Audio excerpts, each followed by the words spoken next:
做企業最終嘅3個結局：執笠、併購同埋上市。真相係90%嘅企業最終都係行咗第一條路，執笠。其實被併購先至係做企業最好嘅出路。被併購意味着老闆你嘅心血同埋事業得到咗市場嘅認同，獲得咗價值嘅兌現。聰明嘅老闆呢，做企業嘅過程中，佢唔係一味咁樣關注點樣先可以揾錢喎，佢仲關注點樣先可以令到自己嘅公司越嚟越值錢喎。咁有啲咩辦法可以令到公司越嚟越值錢呢？除咗軟件、團隊、市場呢一啲軟實力之外，企業嘅硬資產廠房先至係打底嘅壓艙石。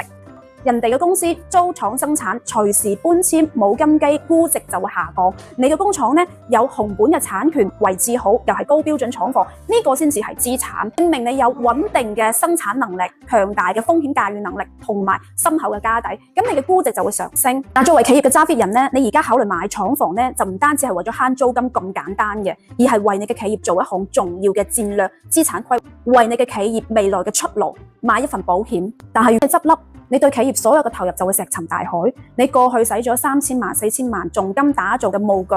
你執笠嘅嗰一刻，連30萬都唔值。但係最壞嘅打算係，你至少仲會有一套可以穩定收租嘅廠房，可以帶俾你穩定嘅現金流，令到你可以過得好體面。各位老細，如果你想喺中山咧揾一套廠房，就唔單止係